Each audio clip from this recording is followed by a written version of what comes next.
आइए पाठ शुरू करते हैं। मंत्र पाठ। सबको सादर नमस्ते। इसको बेटा ऐसे कर दो, फोटो को बीच में बड़ा कर दो।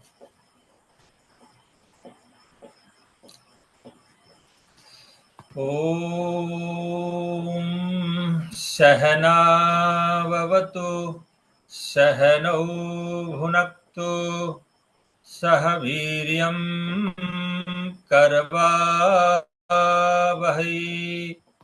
तेजस्विनावधीतमस्तु मा विद्विषावहै। ओम शांति शांति शांति। सादर नमस्ते सभी लोगों को। ये क्या है जी? तो वेदांत दर्शन हम सब कक्षा बीच में कई बार आरंभ किए, कई बार छोड़े। तो आइए फिर से एक बार और आरंभ करते हैं। सभी आर्य मनीषीगण का सादर अभिवादन नमस्ते है। आदरणीय श्री आर्य रत्न लखनलाल आर्य जी, श्री अनिल नरोला जी, आदरणीय प्रेम सचदेवा जी, आदरणीय भाई विजेंद्र सिंह जी और राजेश्वर जी, सभी मातृशक्ति। वेदांत दर्शन का द्वितीय अध्याय, द्वितीय पाद, सूत्र संख्या 15। यहाँ पर है रूपादि मत्वाच्च विपर्ययो दर्शनात्। तो इसमें संसार अपने आप बन गया, संसार में अपने आप गति हो जाती है, ऐसा जो लोग मानते हैं, उस प्रश्न का उत्तर यहाँ पर दिया जा रहा है। तो यहाँ पर देखते हैं। अब उदय, लाइट चला गया। हाँ जी, तो इस बात को हम यहाँ पर देख लेते हैं एक बार। रख दीजिए, बस रख दीजिए, ठीक।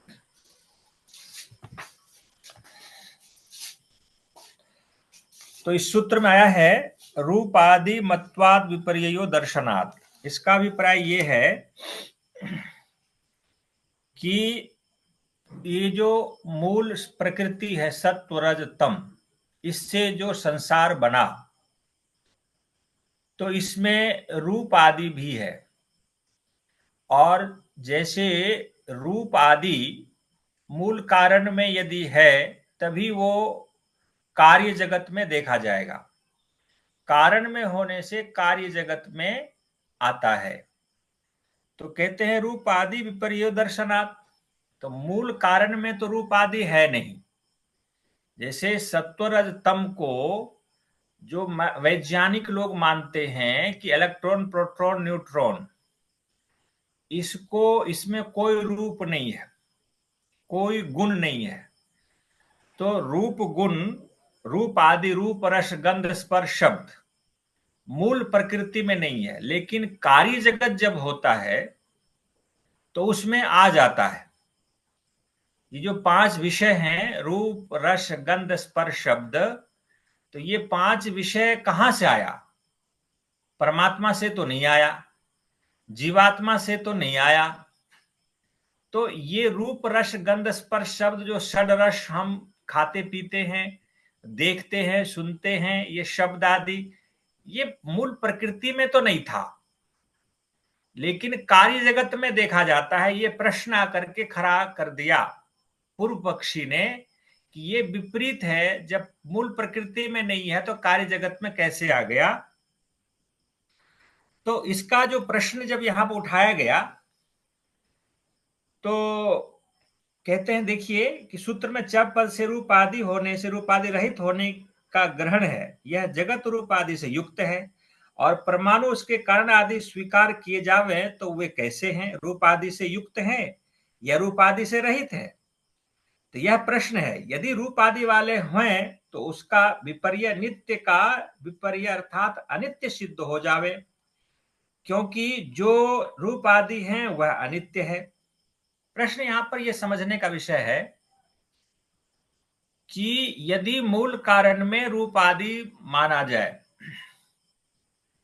तो वो कभी उसका नाश नहीं होगा, वो सदा रहेगा। लेकिन कार्य जगत में कुछ काल के लिए आता है, फिर जब सृष्टि का प्रलय होता है तो रूप आदि नष्ट हो जाता है, रूप रस गंध नष्ट हो जाता है।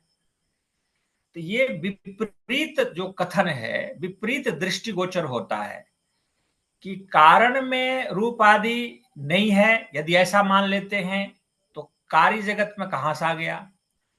कारण में नित्य है तो कार्य जगत में भी होता है, फिर इसका अभाव भी हो जाता है। तो ये विपरीत जब दोष आता है तो उसका उत्तर कहते उभय था दोषात। आगे चलिए देखिए, उभय था च दोषात, दोनों प्रकार से दोष होगा।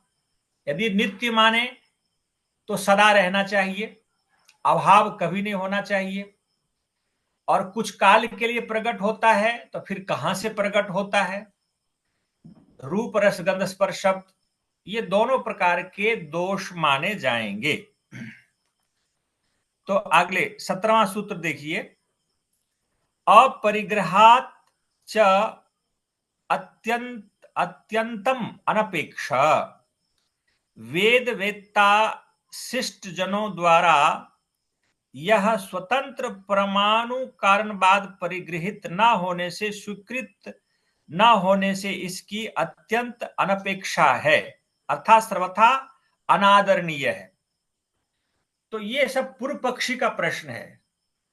ये कह रहे हैं कि रूप आदि को नित्य मानो तो भी दोष, अनित्य मानो तो कारण में नहीं था तो कार्य में कहां से आ गया, तो भी दोष।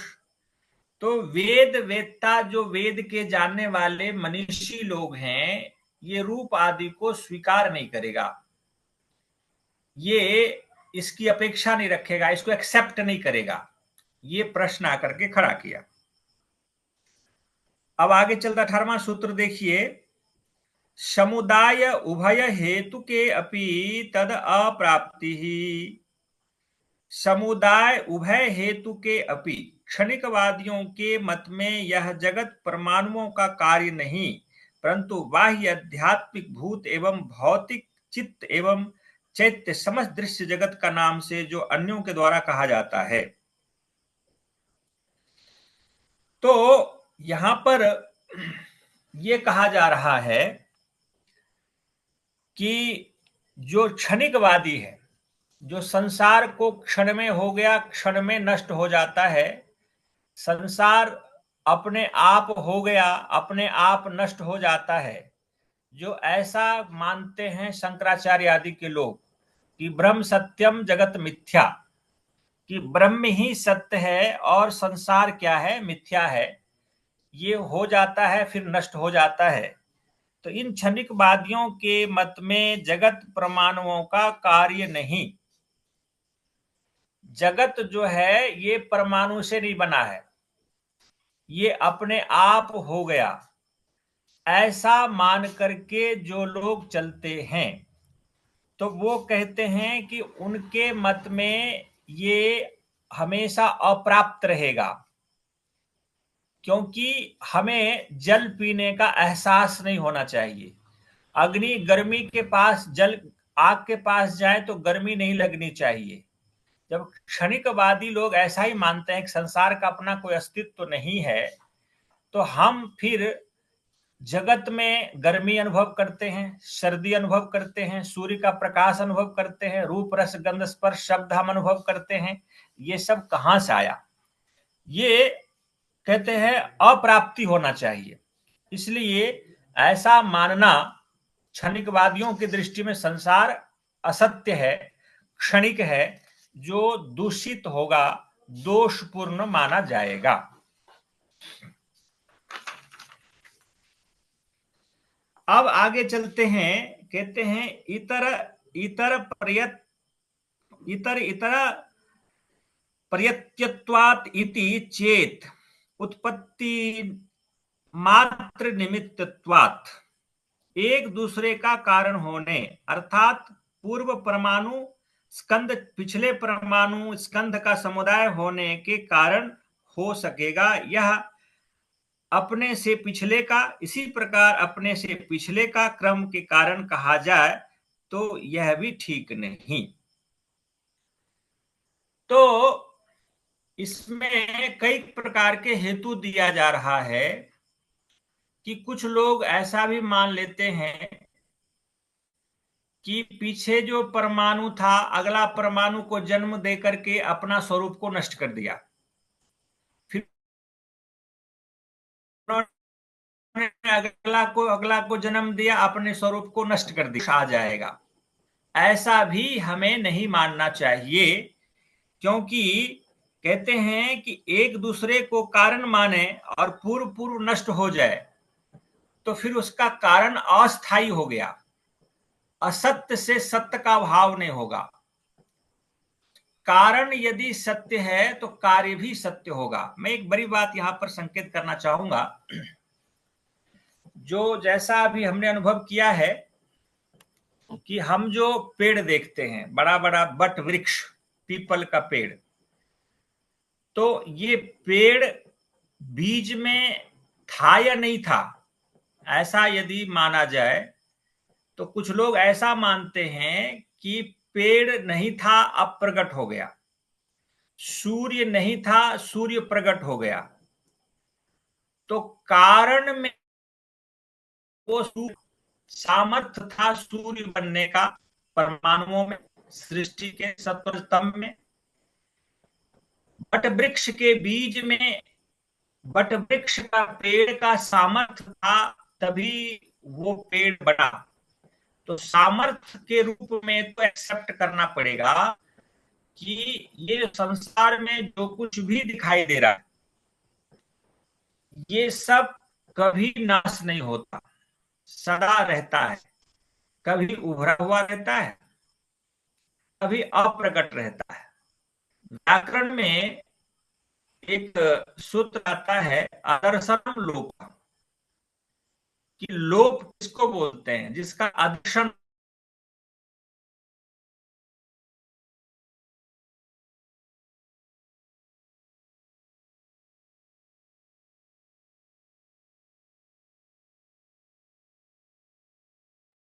आचार्य जी का संपर्क टूट गया है।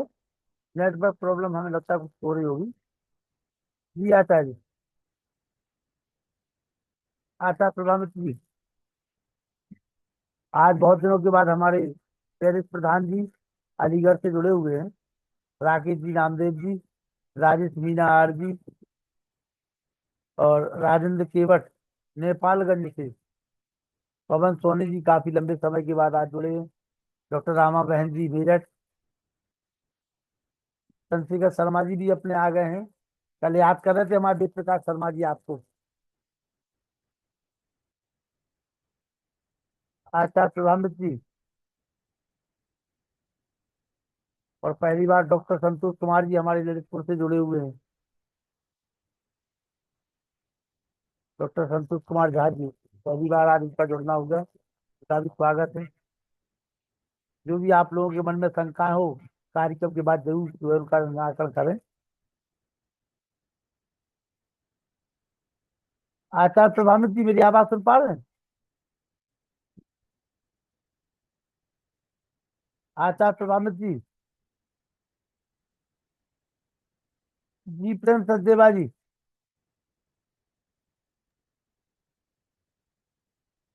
प्रेम सचदेवा जी,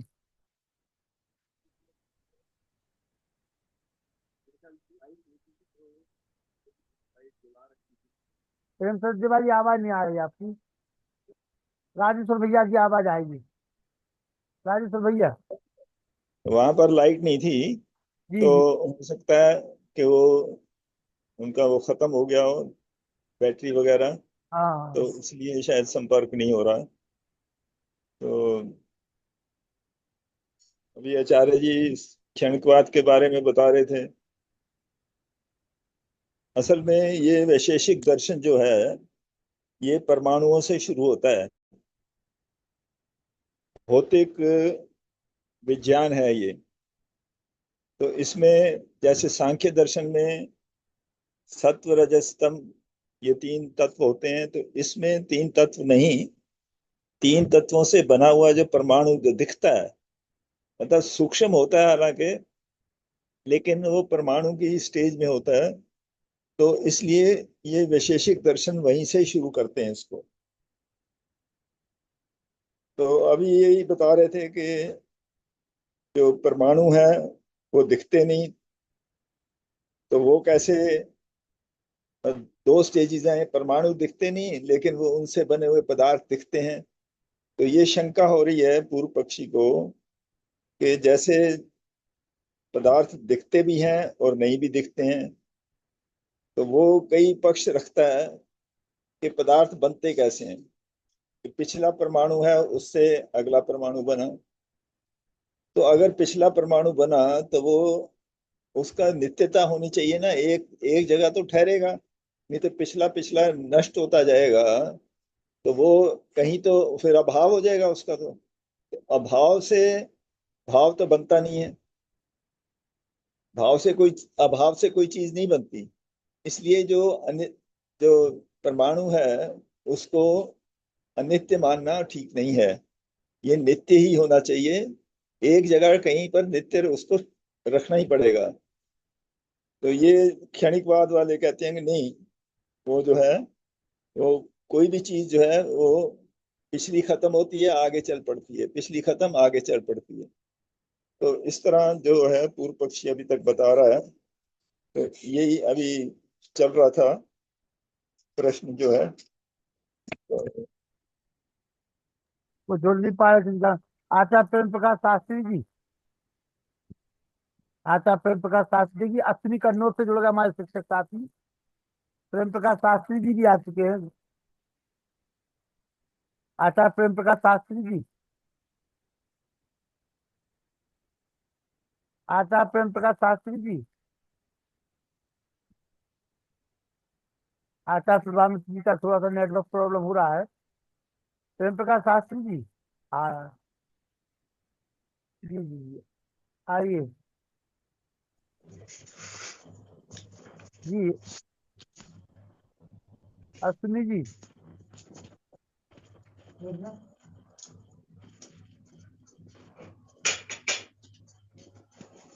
जी आचार्य जी। हाँ हाँ हाँ हाँ, पता नहीं डिस्कनेक्ट हो गए थे। कोई बात जी, आगे बढ़ाते हैं। तो ये यहाँ पर आया था कि एक परमाणु के नष्ट होने से दूसरे परमाणु का भाव कैसे माना जाए। जब एक अपना कार्य को उत्पन्न करके कारण नष्ट हो जाएगा, तो कारण का अस्तित्व जब रहा ही नहीं तो कार्य कहाँ रहेगा। तो इस प्रकार से इतर इतर इतर था दोष आ जाएगा। तो 20वां सूत्र देखिए, उत्तर उत्पादे च पूर्व निरोधात। यदि उत्तर क्षणवर्ती परमाणु या स्कंध की उत्पत्ति में पूर्ववर्ती परमाणु या स्कंध का निरोध नाश हो जाता है क्षणिक होने से, तथा समुदाय मात्र ही जगत का अवयवी जगत नहीं, यह क्षणिकवादियों का सिद्धांत ठीक नहीं। जो भी आदरणीय प्रेम सचदेवा जी कह रहे थे वो मैं थोड़ा सा सुना था बीच में। तो क्षणिकवादी लोग ऐसा मानते हैं कि एक परमाणु दूसरे परमाणु को उत्पन्न करके वो नष्ट हो जाता है। तो यदि ऐसा मान लिया जाए, तो यदि मूल परमाणु का अस्तित्व ही ना रहा तो अगला अस्तित्व कहाँ टिकेगा। तो असत्य से सत्य का भाव नहीं होता है, सत्य है तभी वह सत्य भाव प्रकट होगा। तो एक होता है समवाय संबंध से, जैसे हम सूजी से हलवा बनाते हैं, तो कोई कहेगा सूजी नष्ट हो गया, हलवा तैयार हुआ तो सूजी नष्ट हो गया। तो यह बीज से पेड़ बना, बीज नष्ट हो गया इसलिए अब वो पेड़ बना, ऐसा कुछ लोग मानते हैं। तो इस प्रकार से मानने वाले लोग जो हो, तो बीज का अस्तित्व पेड़ में रहेगा, सूजी रवा जो है उसका अस्तित्व हलवा में रहेगा, वो बीज नष्ट नहीं होता है। क्षणिकवादी मानते हैं कि बीज नष्ट हो जाता है, कारण नष्ट हो जाता है, कार्य हो जाता है। कारण का ना होने पर जैसे तीन प्रकार के कारण हैं, निमित्त कारण, उपादान कारण और साधारण कारण। तो उपादान कारण सदा रॉ मटेरियल कार्य जगत के साथ जुड़ा हुआ रहता है, जिसको वैशेषिक दर्शन के आधार पर उसको समवायी कारण कहते हैं, समवेत रहता है। और हम जब वेदांत पढ़ रहे हैं इसमें उपादान कारण माना जाएगा, सांख्य के आधार पर उपादान कारण माना जाएगा। तो कारण जगत को एक्सेप्ट करना पड़ेगा, परमाणु को एक्सेप्ट करना पड़ेगा, नहीं तो वह गलत साबित होगा। 21वां सूत्र देखिए, अस्ति प्रतिज्ञा उपरोधः योग पद्यम अन्यथा। पूर्व क्षणिकवर्ती परमाणु या स्कंध ना होने पर प्रतिज्ञा का उपरोध बाद हो जावे।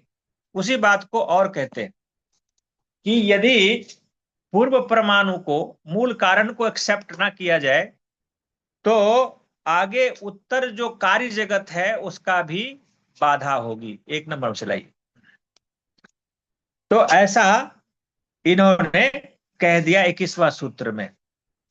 क्षणिकवादियों में जगत की उत्पत्ति का संभाव ना होने से यह ठीक नहीं है। क्षणिकवादी ये कहते हैं कि जगत की उत्पत्ति जो हुई है वो अपने आप हो जाता है, क्षण क्षण में होता, क्षण क्षण में नष्ट होता है, ये भी ठीक नहीं है। ये वेदांत दर्शनकार महर्षि वेदव्यास जी का कथन है। 22वां सूत्र में देखिए, प्रतिसंख्या अप्रतिसंख्या निरोध अप्राप्ति ही अविच्छेदात। क्षणिकवादी में जो प्रतिसंख्या निरोध है, अप्रतिसंख्या निरोध स्वीकार किया है, उसकी प्राप्ति और सिद्धि नहीं होती। प्रतिसंख्या अर्थात ज्ञान बल से वस्तु का प्रत्यक्षान भावात्मक वस्तु का ज्ञान दृष्टि से अभाव स्वीकार कर जो निरोध है। यहां प्रतिसांख्य का मतलब होता है ज्ञान, प्रत्येक ज्ञान। अप्रतिसांख्य का मतलब प्रत्येक ज्ञान का नष्ट होना। तो अनिरोध, अप्राप्ति, अविच्छेद। एक बहुत बड़ी बात है कि क्षणिकवादी जो लोग होते हैं वो ज्ञान में ही सब कुछ मानते हैं। कहते हैं कि हमें जिसका ज्ञान है उसी को हम स्वीकार करेंगे, जिसका ज्ञान नहीं है उसको हम स्वीकार नहीं करेंगे। आप जिस देश के बारे में, जिस वस्तु के बारे में नहीं जानते हैं वो है ही नहीं दुनिया में, ऐसा क्षणिकवादी लोग मानते हैं। जिसका ज्ञान है उसी को हम मानेंगे। तो यह कोई जरूरी नहीं है कि हमें सब कुछ का ज्ञान हो जाए, सारे देश को हम जान लें, सारे वस्तुओं को जान लें। जितना जानते हैं, जितना जितना वस्तु का ज्ञान है, जितना जितना देश का ज्ञान है, उतना उतना तो हम स्वीकार करते हैं, और जितना जितना ज्ञान नहीं है उसको हम अस्वीकार कर देते हैं। तो क्षणिकवादियों के मत में ये भी बात दोषपूर्ण है। ये कोई जरूरी नहीं कि जिसको हम नहीं जानते हैं वो वस्तु है ही नहीं, और जिसको हम जानते हैं वो होगा ही, ये भी गलत हो जाएगा। क्योंकि विकल्प वृत्ति को आप सब जानते हैं, शब्द ज्ञानानुपाती वस्तु शून्यो विकल्प। शब्द ज्ञान तो होता है लेकिन वस्तु नहीं होता है। बंध्या के पुत्र का विवाह हमने देखा, ये कहा जा सकता है। आकाश का फूल कहा जा सकता है। तो ये खरगोश को सिंह देखा, मनुष्य के माथे पर सिंह देखा, ये ज्ञान तो हो सकता है, शब्द ज्ञान, लेकिन यथार्थ नहीं होता है। तो ज्ञान का होने से वस्तु का होना, ज्ञान का नहीं होने से वस्तु का ना होना, ये कहते अनिरोध, अप्राप्ति, अविच्छेद। तो यहां पर यह स्वीकार करना चाहिए कि हमें वस्तु का कारण को स्वीकार करना चाहिए। उभयथा दोष, दोनों प्रकार से उभयथा दोष आता है, जिसका ज्ञान है, जिसका ज्ञान नहीं है। तो यदि जिसका ज्ञान नहीं है उसको अस्वीकार कर दिया जाए तो भी दोष आएगा, जिसका ज्ञान है उसी को माना जाए तो कभी कभी शब्द ज्ञान रहता है, वस्तु नहीं होता है, वो भी दोषपूर्ण माना जाएगा। दोनों प्रकार से दोष होगा। तो जो वस्तु है वो ज्ञान हो अथवा ना हो वो है, वो सिद्ध है, वो प्रमाण से सिद्ध है।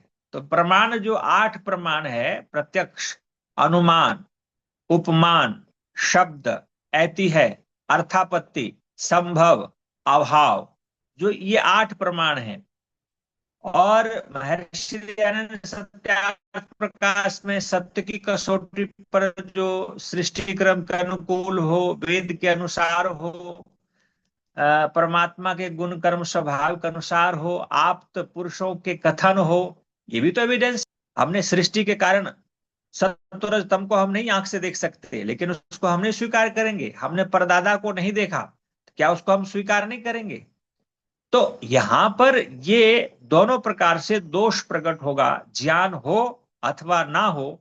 ज्ञान होने से वस्तु का होना या ज्ञान ना होने से वस्तु का ना होना, ये दोनों प्रकार के कथन क्षणिकवादियों के मत में दोषपूर्ण है। इसको हमें स्वीकार करना चाहिए।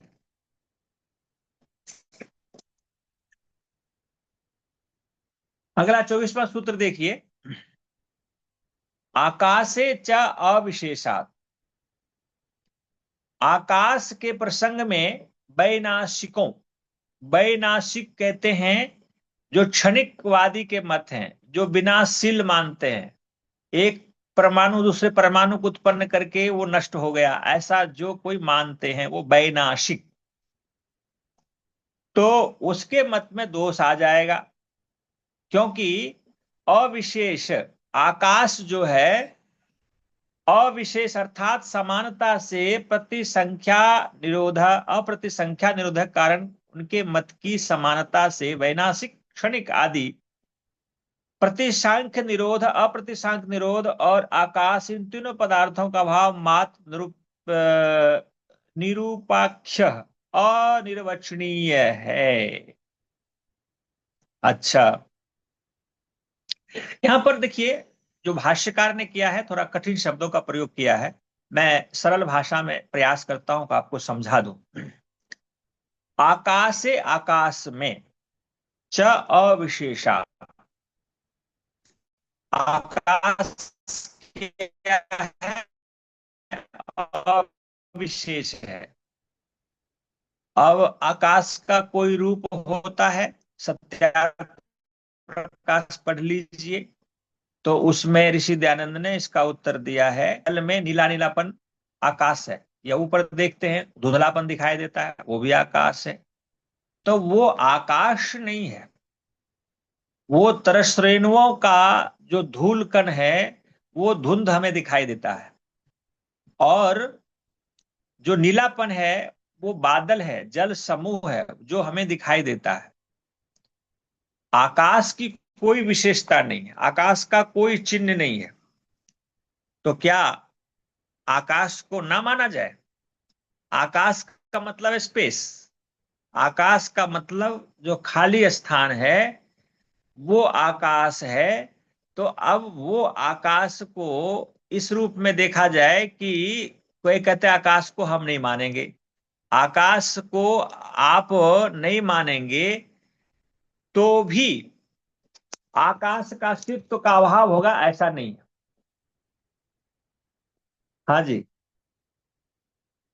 तो ये देखिए, आकाशे च अविशेषात्,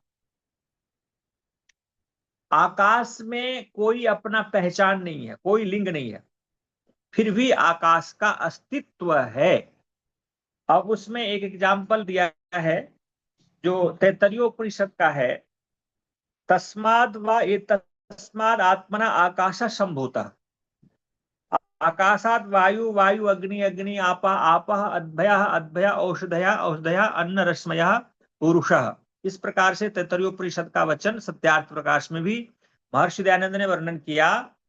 और यहां भी जो भाष्यकार हैं ब्रह्म मुनि जी, उन्होंने कोट किया है कि आकाश में कोई विशेषता नहीं, कोई पहचान नहीं, कोई लिंग नहीं, फिर भी उसको एक्सेप्ट करते हैं। आकाश का कोई ज्ञान होगा ही नहीं, ना में रूप है, ना रस है, ना गंध है, स्पर्श है। हम कह देते हैं आकाश को कि शब्द आकाश का गुण है, लेकिन आकाश तो दृष्टिगोचर होता ही नहीं, अत्यंत सूक्ष्म विषय है, तो फिर भी उसको आकाश को हम मानते हैं। और उसमें प्रमाण ये दिया गया है कि तस्माद व ये तस्माद आत्मनः, अब उससे या इससे, उस इससे जो सर्वव्यापक परमात्मा है, उस ब्रह्म से आकाश की पहले उत्पत्ति होती है। आकाश की उत्पत्ति होने के बाद वायु की उत्पत्ति हुई, वायु की उत्पत्ति से फिर अग्नि की उत्पत्ति हुई, अग्नि के बाद जल की उत्पत्ति हुई, जल से लास्ट स्टेज है पृथ्वी की उत्पत्ति हुई। ये क्रम जो आया, तो जो वैनाशिक लोग हैं, जो क्षणिकवादी हैं, तो वो आकाश का कोई पहचान नहीं है, तो आकाश उसको स्वीकार ही नहीं करेगा। वो जब आकाश स्वीकार नहीं करेगा तो फिर आगे का क्रम भी रुक जाएगा। इसलिए क्षणिकवादियों का मत अप्रामाणिक है, क्षणिकवाद ही है, असंगत है, अविरुद्ध है। ये कथन हमें मानना चाहिए। यहां पर 25वां सूत्र देखिए, अनुस्मृतेस्त के पूर्व प्राप्त या अनुभूत वस्तु पश्चात स्मरण अनुभूति अनुस्मृति ही प्रतिभिज्ञा कहलाती है। अनुस्मृति या प्रतिभिज्ञा से क्षणिकवादी ठीक नहीं है।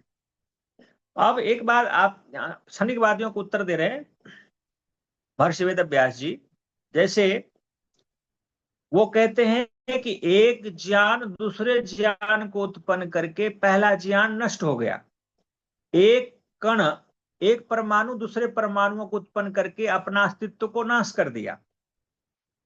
तो उसका एक बहुत बड़ा एग्जाम्पल वेद व्यास जी यहां उठा करके खड़ा कर रहे हैं, और वो खड़ा इसलिए कर रहे हैं कि जैसे अनुस्मृति करते हैं, स्मृति के बाद आपने कोई चीज को स्मरण किया है, देखा है, और फिर बाद में फिर उसको स्मृति करते हैं, फिर उसको उभारते हैं, तो ज्ञान तो नष्ट हो गया, एक ज्ञान हुआ दूसरा ज्ञान नष्ट हो गया, तो दूसरा ज्ञान दूसरे ज्ञान की स्मृति कैसे करा देगा? जो ज्ञान उस समय था, अभी जो ज्ञान है ये नया ज्ञान है। पकड़िएगा बात को। क्षणिकवादी कहते हैं कि पहला जो पदार्थ है, परमाणु है, ज्ञान है, वो नष्ट हो गया, तो नया ज्ञान उत्पन्न हुआ, नया परमाणु उत्पन्न हुआ, पुराना। यदि हमें स्मृति आती है कि पहले हमने खाया था, देखा था, सुना था, और फिर आज फिर उसकी स्मृति मुझे आ रही है, तो स्मृति जब आ रही है तो इसका अभिप्राय है कि उसकी सत्ता ज्ञान रूप में है, तभी उसकी स्मृति आएगी। ज्ञान का नाश नहीं हुआ। उसी प्रकार से फिर परमाणु पर भी घट जाएगा कि परमाणु है तभी अगला कार्य जगत है। तो इसलिए क्षणिकवादी का मत ठीक नहीं है, ऐसा हमें मानना चाहिए। पीछे जो सूत्र अभी आया था 24वां सूत्र, उसमें एक विशेष बात, जो क्योंकि सब प्रकार के लोग यहाँ बैठे हुए हैं, तो मैं थोड़ा सा विस्तार थोड़ा सा करना चाहूंगा इस पर। ये जो 5 महाभूत है, तो ये जो 5 महाभूत है, अग्नि, वायु, जल, आकाश, पृथ्वी, ये 5 महाभूतों में सबसे सूक्ष्म आकाश को माना जाता है। आकाश के बाद क्रम आता है वायु, वायु के बाद अग्नि, अग्नि के बाद जल, जल के बाद पृथ्वी। तो थोड़ा सा इसको समझ लीजिए कि पृथ्वी में 5 तत्व है, और जब हम जल पे जाते हैं तो जल में एक तत्व का अभाव हो जाएगा, पृथ्वी का अभाव हो जाएगा, बाकी 4 रहेगा। और जब फिर हम अग्नि में जाएंगे, अग्नि में जल का अभाव हो जाएगा, बाकी 3 रहेगा। और वायु में जाएंगे तो अग्नि का अभाव हो जाएगा और आकाश रहेगा। आकाश में जाएंगे तो फिर वह वायु का अभाव हो जाएगा। तो इस प्रकार से एक दूसरे से कंबाइंड होते हुए स्थूल स्थूल स्थूल कैसे बनता गया, एक दूसरे का समावेश करता गया, ये संसार बना।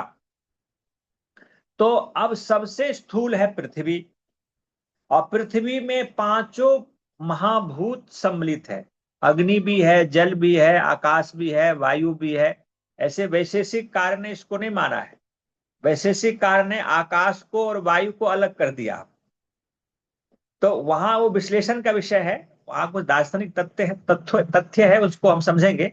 बाकी हमें समान दृष्टि से ऐसा ही समझना चाहिए कि पृथ्वी में पांचों तत्व है, और पांचों तत्व को लेकर के वो स्थूल है, उसको हम दृष्टिगोचर कर पाते हैं, देख पाते हैं, व्यवहार कर पाते हैं। तो ये जो हमारा फिर शरीर अलग अलग है, वनस्पतियां हैं, इसमें पांचों महाभूत मिल करके है। पांचों महाभूत मिलकर के ये संसार बना है। जो कुछ भी दृष्टिगोचर होता है, चाहे वो स्थावर हो, जंगम पहाड़ हो, नदी हो, शरीर हो, ये जहां पांचों तत्वों का मिलन हो करके फिर ये दृष्टिगोचर व्यापार रूप में, व्यवहार रूप में आता है। जब ये पांचों अलग अलग हो जाएगा, फिर इसको हम व्यापार रूप में व्यवहार नहीं कर सकते, इसको हम अपने जीवन में कभी कोई फिर प्रयोग नहीं कर सकते, फिर जीव भी नहीं रहेगा, शरीर भी नहीं रहेगा। इस प्रकार से हमें मानना चाहिए। तो 25वां सूत्र हमने कर दिया था कि अनुस्मृति नहीं रहेगी क्षणिकवादी लोगों के मत में कि पहला ज्ञान नष्ट हो गया, पहला परमाणु नष्ट हो गया, तो उसकी स्मृति भी हमें नहीं होनी चाहिए। ये बहुत बड़ा प्रश्न ला करके खड़ा किया। 26वां सूत्र देखिए, कहते हैं न असतः अदृष्टत्वात्, कि असत का दृष्टिगोचर भी नहीं होना चाहिए। क्षणिकवादियों के मत में जो परमाणु नाश हो गया तो उससे बना हुआ कार्य फिर दृष्टिगोचर कैसे होगा? पहला परमाणु नष्ट हो गया तो अगला परमाणु कहां खड़ा रहेगा? भवन का नींव नष्ट हो गया, बेस ही खत्म हो गया, तो भवन कहां खड़ा होगा?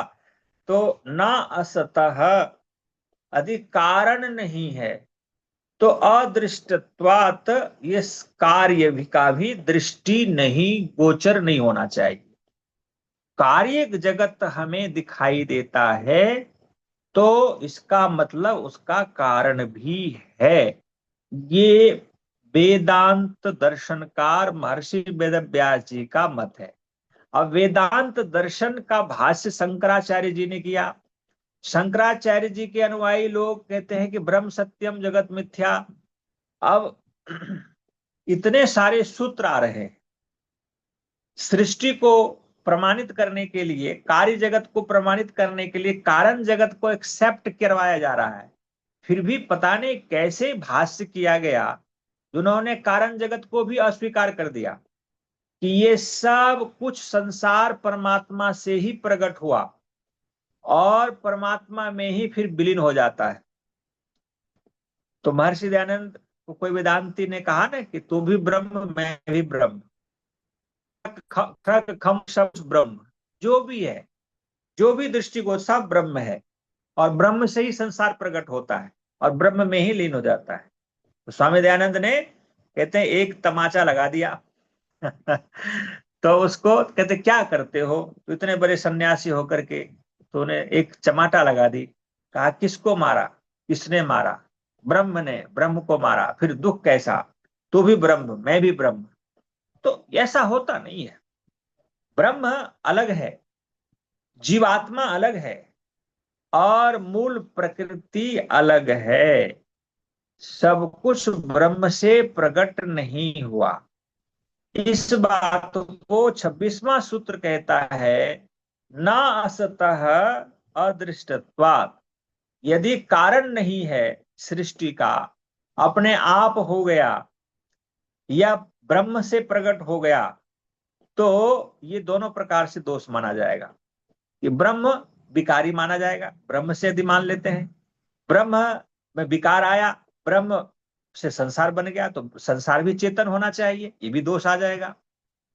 और यदि कहे कि जगत का कोई कारण नहीं है, अपने आप होता गया, पिछला नष्ट होता गया, कारण है ही नहीं, तो कारण को न स्वीकार करने से जगत को अस्वीकार करना पड़ेगा, क्योंकि कारण के बिना कोई कार्य नहीं होता। रॉ मटेरियल ना हो, आटे ना हो तो रोटी कैसे बनेगी? मिट्टी ना हो तो घड़ा कैसे बनेगा? इस बात को हमें हमेशा स्वीकार करना चाहिए। भूमि में पड़कर गला हुआ वही अंकुर का कारण बनता है, वह अंकुर कारणता को नहीं। अब कुछ लोग ऐसा भी मानते हैं ना कि जैसे बीज भूमि में डाला और बीज नष्ट हो गया, तो बीज नष्ट नहीं हुआ भगवान। मैं एक उदाहरण, बड़ा स्थूल उदाहरण देता हूं। एक पेड़ को आपने काटा और उसको जला दीजिए, तो कुछ लोग कहते हैं कि पेड़ नष्ट हो गया जी। वो नष्ट नहीं हुआ, राख में परिवर्तित हो गया। और राख को मिट्टी में डाल दीजिए, कुछ दिन के बाद राख भी दिखाई नहीं देगा, मिट्टी में कन्वर्ट हो जाएगा वो। तो अब वो राख नहीं है, कहते नष्ट हो गया, वो नाश नहीं हुआ, वो मिट्टी में बदल गया। अब इसी सब विज्ञान को ना जानने के कारण जो आर्य समाज के सिद्धांत को नहीं जानता, साइंस को नहीं जानता, वो कहते इतना कीमती घी जलाते हैं आर्य समाजी लोग, हवन करते हैं बड़े बड़े, और उसमें घी क्विंटल का क्विंटल फूंक देते हैं। खाने का है, कोई भी पदार्थ नष्ट नहीं करता है, अग्नि नष्ट नहीं करती, अग्नि उसके सामर्थ्य को, पोटेंसी को बढ़ा देता है। जब वो आंख से दिखाई नहीं देता है तो हम कहते हैं वो नष्ट हो गया। कि इस संसार में शुद्धि को, सुगंधि को फैलाता है, एनर्जी लेवल को बढ़ाता है, पॉजिटिविटी लाता है। तो हम तो लोगों को ये कहा करते हैं कि डॉक्टर ने घी खाने से मना कर दिया, तेल घी मत खाओ। और आदरणीय मोदी जी ने भी मन की बात में कहे थे कि मैं सभी लोगों से अपील करता हूं कि अपने भोजन में, किचन में 10% तेल को कम कर दें, जिससे ओबेसिटी, जो मोटापा है, जो हमारे अनेक प्रकार के रोगों का कारण बनता है, हार्ट में ब्लॉकेज आते हैं, कोलेस्ट्रॉल बढ़ रहा है, तो बहुत तरह के रोग हो रहे हैं, बीपी बढ़ रहा है, तो ये रोग नहीं आएगा। 10% तेल को कम कर दें। तो मैं तो कहता हूँ 10% क्या, 50% को कम कर दे तो बहुत अच्छी बात है। क्योंकि अभी हमें तेल घी शुद्ध नहीं मिलता और हमें अभी खाना भी नहीं चाहिए। तो आप, हम शुद्ध तेल घी भी मिले तो उसका प्रयोग खाने के जगह पर हम हवन करें। मुख से खाने से डॉक्टर ने मना कर दिया कि आप भोजन में प्रयोग ना करें, लेकिन नाक से खाने के लिए मना नहीं किया। आप नाक से खाइए ना, कुंटल का कुंटल घी का आहुति डालिए, शुद्ध घी लाइए, तिल का तेल लीजिए और उसमें सामग्री में मिलाइए, तेल, शुद्ध शुद्ध घी का प्रयोग हम यज्ञ में करें और नासिका से इन्हें करें, लंबे गहरे श्वास लें, प्राणायाम करें और हमारे बॉडी में जाएगा, एनर्जी लेवल बढ़ जाएगा, उसका कोई साइड इफेक्ट नहीं है।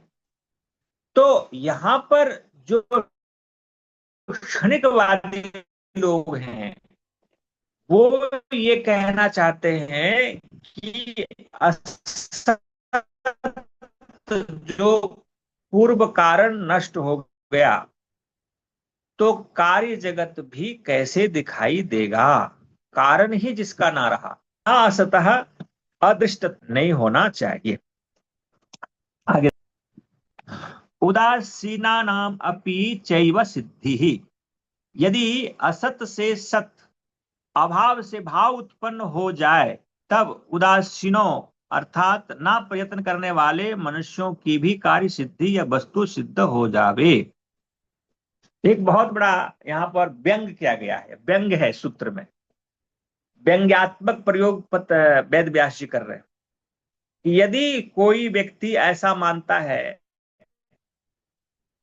कि बिना कारण का कार्य हो गया,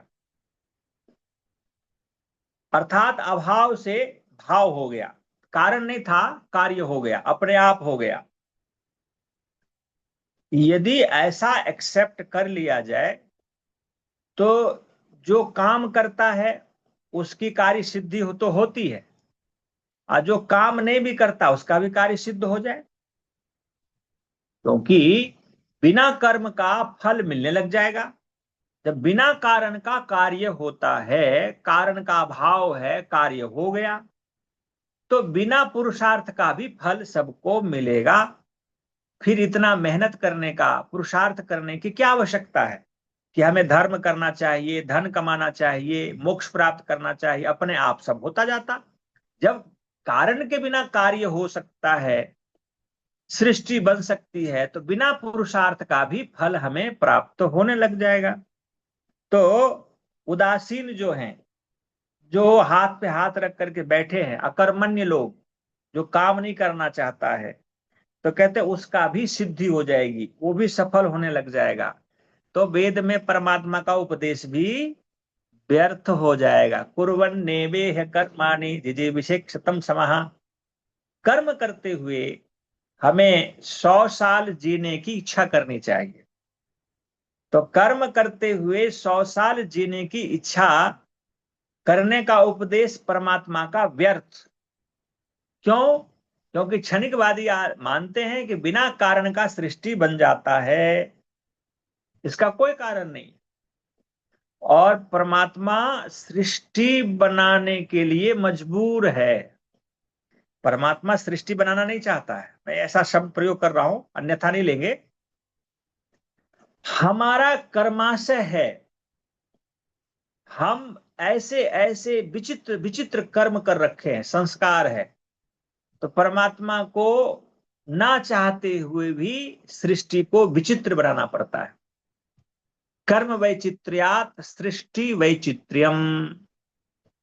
अब विविध प्रकार के जीव जंतु, मनुष्यों में जो तरह तरह के विकलांगता आदि व्यवस्थाएं देख रहे हैं, ये जो शरीर है, व्यवस्था है विचित्र, हम कभी कभी कल्पना करते हैं, प्रभु तूने ऐसा विचित्र संसार कैसे बना दिया। तो कर्म विचित्र होने से जीवात्मा कर्म ही विचित्र करता है, परमात्मा को विचित्र सृष्टि बनाना पड़ता है। तो परमात्मा तो चाहता है कि मैं सभी आत्मा को आनंद दूं, मोक्ष दे दूं, लेकिन हम कर्म जब करते हैं तो उसका फल देने के लिए परमात्मा न्यायकारी है, तो परमात्मा को सृष्टि भी उसी रूप में बनाना पड़ता है। तो परमात्मा सृष्टि बनाता है इसलिए कि हम निष्काम कर्म, राग रहित कर्मों को करके, ना कर्म लिप्यते नरे, मोक्ष में चले जाएं। चाकू आपने खरीदा बाजार से फल काटने के लिए, सब्जी काटने के लिए, लेकिन उसी चाकू से किसी की हत्या कर दें, मर्डर कर दें, या अपनी अपनी आत्महत्या कर लें, अपना मर्डर कर लें, हाथ काट लें, तो ये गलती किसकी है? चाकू की गलती है? चाकू बनाने वाले की गलती है? चाकू खरीदने वाले की गलती? किसकी गलती है? किसी की गलती नहीं है, चाकू के प्रयोग करने वालों की गलती है।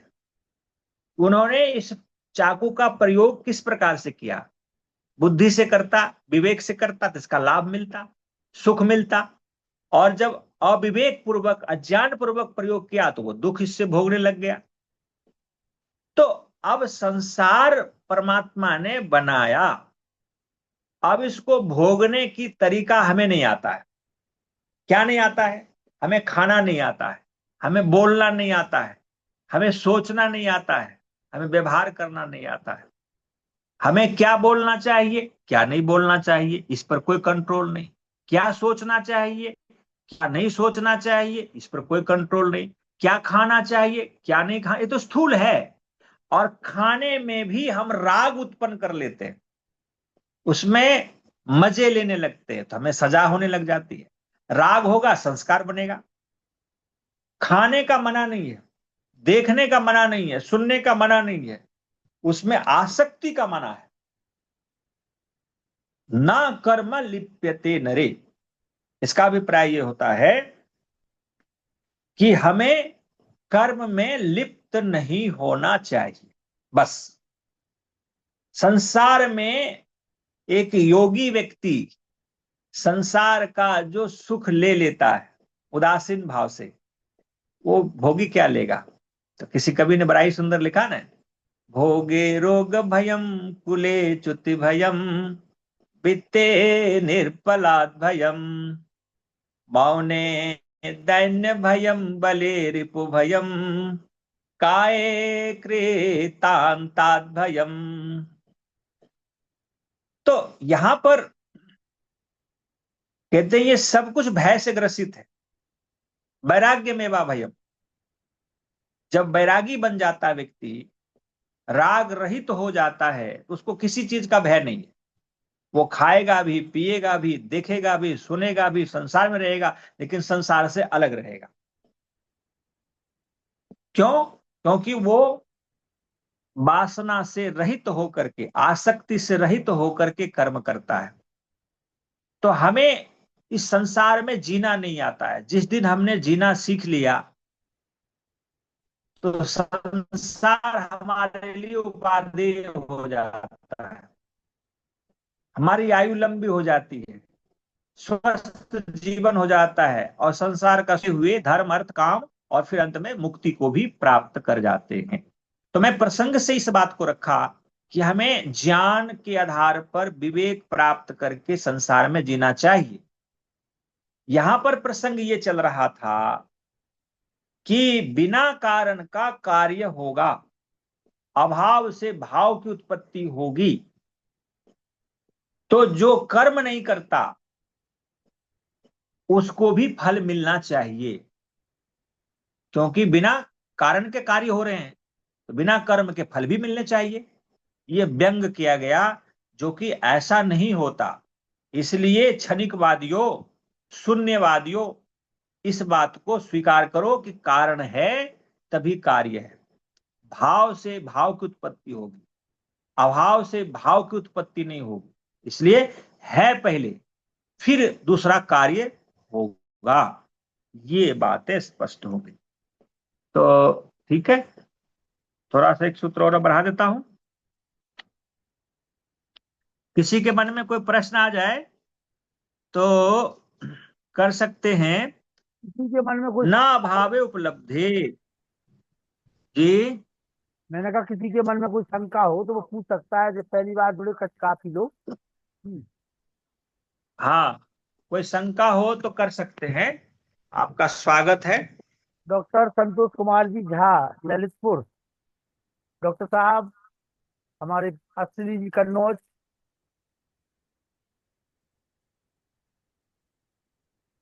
अच्छा जी, हैं। जी, कोई शंका हो किसी को तो पूछ सकता है, वरना एक मंथ की व्याख्या और करवा दीजिए सर। हाँ जी, अब उदय, अब उदय पानी देना बेटा। हाँ बोलिए, शंका है कि नहीं कहा? कोई भी किसी की कोई शंका हो कुछ भी, मैं आगे बढ़ाऊं सूत्र? आप नहीं है। आगे बढ़ा दीजिए, आगे बढ़ा दीजिए।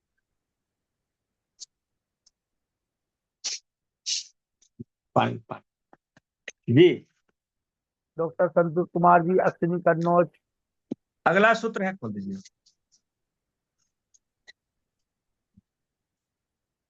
एक मिनट। राकेश नामदेव जी, राजेश मीना जी। किसी के मन में कोई शंका हो तो पूछ सकता है जी, जी। आगे बढ़ाइए। तो 28वां सूत्र देखिए, तब तक आप इसमें शंका को खोजिए मन में। ना अभाव उपलब्धे, कहते हैं कि सब अभाव मात्र है, ऐसा नहीं, क्योंकि उपलब्धि, उपलब्धि होती है, सब कुछ अभाव है। सब कुछ कहते हैं अभाव मात्र यदि होता तो उपलब्धि कैसे हो रही है? संसार में हमें रूप भी दिख रहा है, रस भी दिख रहा है, गंध भी दिख रहा है। ये पांचों तत्व, रूप रस गंध स्पर्श शब्द, ये विषय हमें प्राप्त हो रहा है। तो कहते हैं भाव रूप से उपलब्ध होने के कारण प्रत्यक्षादि प्रमाणों से भाव उपलब्ध होता है। कहते हैं उपलब्ध होने पर उसे अभाव नहीं कह सकते। तो हम संसार में खाते पीते, देखते हैं, सुनते हैं, जीते हैं, मरते हैं, ये सब तो प्रत्यक्ष हमें दिखाई दे रहा है। तो कहते हैं अभाव यदि होता कारण का, और ये क्षणिकवादी ये कहते हैं कि ये सब ज्ञान रूप है, ये संसार भी, ये माया है। क्या है माया? माया का मतलब होता है अ, जाल, कहते हैं माया जाल, या कहते हैं ये मैजिक, ब्लैक मैजिक, जादू। जैसे जादूगर अपने ऐसे ऐसे रुपया निकाल देता है, हाथ में यूं घुमाएगा, यूं रुपया, मिठाई निकाल देगा। अब वो मिठाई को खा नहीं सकता, तो जो मैजिक दिखाता है तो वो रुपया बना सकता है, मिठाई बना सकता है, तो भीख क्यों मांगता है किसी से? वो बना ले अपने रुपया, अपना अरबपति बना दे, बन जाए, खरबपति बन जाए। तो ये संसार भी मैजिक है? ऐसा तो है नहीं। यदि संसार मैजिक है तो अग्नि में हाथ डाल के देख लीजिए, नदी में जल जाकर के प्रवेश करके देख लीजिए, आप नहीं डूबेंगे। ये तो खाली एक जाल है, बस प्रपंच है, सत्य नहीं होता। तो ऋषि ने ये कह दिया, अभाव यदि है तो ना उपलब्धि, उपलब्धि भी नहीं होनी चाहिए। लेकिन जल पीने से प्यास बुझती है, आग में हाथ डालने से हाथ जलता है। इसलिए सृष्टि को जब आप स्वीकार करते हैं तो कारण को भी स्वीकार करना पड़ेगा। कारण ना दिखाई देने से उसको अस्वीकार करना, ये अज्ञानता होगी, मूर्खता होगी। इसलिए वेदांत दर्शनकार ने स्पष्ट यहां घोषणा कर दिया कि अभाव यदि कारण का है तो उपलब्धि संसार का भी नहीं होना। संसार उपलब्ध है तो उसका कोई न कोई कारण है, कारण भी सत्य है। 29वां सूत्र है, वैधर्म्याच न स्वप्नादिवत। अब कहते हैं कि वे भाव रूप जगत के पदार्थ स्वप्न आदि की भांति, अर्थात स्वप्न या माया भी भांति नहीं है।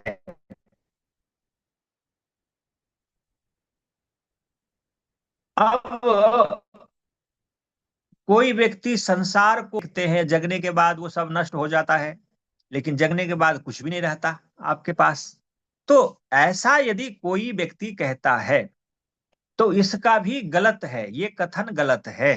क्योंकि विपरीत, वैधर्म्यात, विपरीत देखा जाता है। यदि संसार स्वप्न है तो स्वप्न के पदार्थ जब जगते हैं तो नष्ट हो जाता है। स्वप्न में आप राजा थे, राज सिंहासन पर बैठे हुए थे, और आंख खुली तो आप घर में पड़े हैं, अभी तो राजा नहीं है। स्वप्न में आकाश में उड़ रहे थे, अब विमान पे उड़ रहे थे, अभी तो आप घर में हैं। तो ऐसा नहीं होता कि संसार भी स्वप्न है। यदि संसार स्वप्न होता तो हम इस प्रत्यक्ष आदि प्रमाण से देखते हैं, जो बार बार मैं कई बार कहा कि अग्नि को छूने से हाथ नहीं जलना चाहिए, ये भी स्वप्न है। जल पीने से प्यास नहीं बुझनी चाहिए, ये भी स्वप्न है। ऐसा मान लेना चाहिए, इसमें क्या प्रमाण है? तो जो लोग संसार को माया मानता है, अभाव मानता है, वो भी गलत है, वो विपरीत है, वैधर्म्य है। इसलिए हमें संसार को यथार्थ मानना चाहिए, सत्य मानना चाहिए कि संसार की सत्ता है। तो संसार की सत्ता है तो इसका कारण भी सत्य है, कारण को भी हमें स्वीकार कर लेना चाहिए। एक सूत्र और देख लेते हैं, जगत मिथ्या स्वप्न की भांति ऐसा मत भी यहाँ सूत्र में खंडित किया गया, यह जानना चाहिए। ना भावो अनुपलब्धि, वासनाओं का भाव विद्यमानता स्वतः नहीं होती, क्योंकि अनुपलब्धि से, बाह्य पदार्थों को उपलब्धि ना होने से, बाह्य पदार्थों को उपलब्धि के बिना वासना उत्पन्न नहीं होती। तो क्योंकि वासना भीतरी संस्कार है। अब देखिए, अब जो लोग स्वप्न के समान मानते हैं, एक बहुत बड़ी बात आ गई, बहुत बड़ा मैसेज है यहां पर। क्योंकि चोर के दाढ़ी में तिनका, कहते हैं कि जो झूठ बोलता है उसका झूठ पकड़ में आ जाता है, वो 100 झूठ बोलेगा फिर भी पकड़ में आ जाता है। तो जो लोग मानते हैं कि संसार स्वप्न है, संसार क्या है? स्वप्नवत है। स्वप्न में देखा हुआ जागने के बाद वो वस्तु नहीं रहती है। तो कहते हैं स्वप्न भी बिना संस्कार के नहीं आता। जो जन्मांध है, जन्म से अंधा है, उसको रूप का स्वप्न नहीं बनता। स्वप्न उसी का आता है जो हमने खाया है, पिया है, देखा है, सुना है, अनुभव किया है, जो हमारे चित्त में संस्कार है। उस संस्कार के अनुसार ही स्वप्न बनता है। स्वप्न क्या है? हमारे संस्कारों का घोल है। वो अस्त व्यस्त होता है कि कभी किस संस्कार के साथ कौन संस्कार मिल जाए, मिक्स हो जाए, और वो एक कल्पना मूलक चित्र बन जाता है। तो यदि हमारे चित्त में वासना ना हो, संस्कार उपलब्ध ना हो, तो स्वप्न का भी अभाव हो जाएगा, स्वप्न होगा ही नहीं। तो स्वप्न भी बनता है कारण से। महर्षि वेदव्यास जी ने स्पष्ट कर दिया कि स्वप्न को तुम मिथ्या मानते हो, कल्पना मानते हो, स्वप्न भी कल्पना नहीं है। स्वप्न में भी यथार्थता है, संस्कार है, वासना है। जो जो हम वासना, संस्कार आदि हमारे चित्त में है, हमने सोचा है, वैसा अनुभव किया है, वो संस्कार पड़ा है, और फिर उसी तरह का हम स्वप्न देखने लग जाते हैं। रजोगुण, तमोगुण, सतोगुण के उभरने से राजसिक स्वप्न, तामसिक स्वप्न और सात्विक स्वप्न, स्वप्न भी तीन प्रकार के होते हैं। यदि हमारा शरीर तमोगुणी है तो हम डरावनापूर्ण स्वप्न देखेंगे, तमोगुण कफ बढ़ा हुआ है। यदि बात बढ़ा हुआ है तो हम दुख से भरा हुआ, सांप मेरा पीछा कर रहा है, शेर मेरा पीछा कर रहा है, ऐसा स्वप्न देखेंगे। यदि सतोगुण उभरा हुआ है तो आप ध्यान करते हुए, सत्संग सुनते हुए, प्रवचन करते हुए, प्रवचन सुनते हुए, शास्त्रार्थ करते हुए, ज्ञान विज्ञान की चर्चा करते हुए, ध्यान करते हुए स्वप्न देखेंगे अपने आप को। तो ये जो स्वप्न आया है सतोगुण, रजोगुण, तमोगुण के कारण, जो हमने सोचा है, जो हमने चिंतन किया, जिसकी वासना हमारे चित्त में पड़ी है, तथा उसी के अनुरूप हमारे स्वप्न बनते हैं। तो स्वप्न भी बिना कारण का नहीं होता है।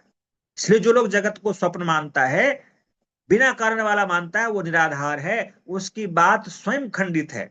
स्वप्न भी कारण वाला होता है, ऐसा हमें मानना चाहिए।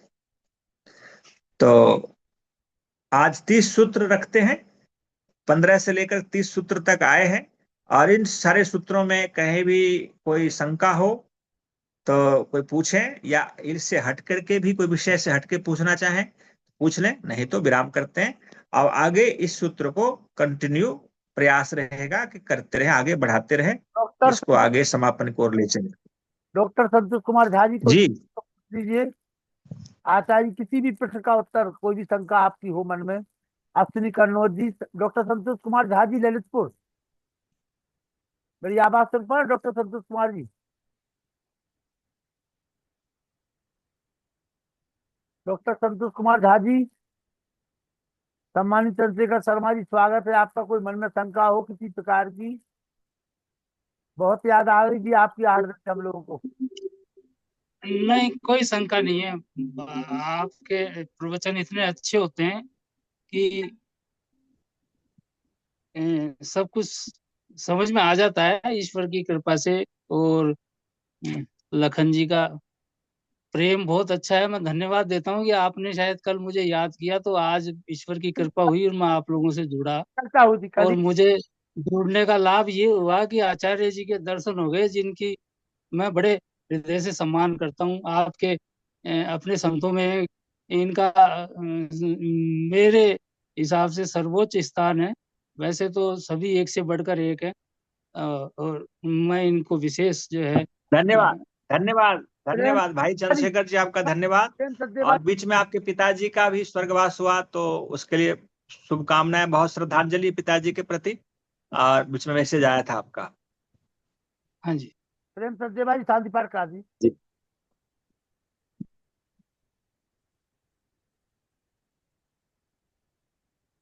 सत्यभाजी शांति पाठ। नहीं, उनका आवाज नहीं, म्यूट है, म्यूट है वो। चलिए, तो हमारे राजेश्वर भैया करा देंगे।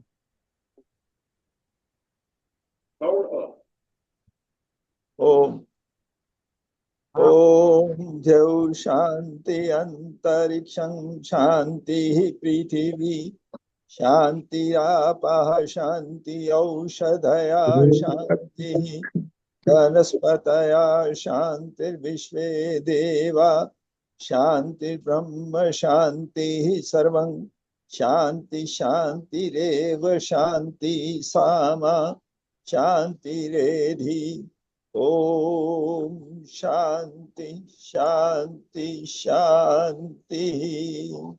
सर्वेभ्यो नमः। सभी को सादर नमस्ते जी।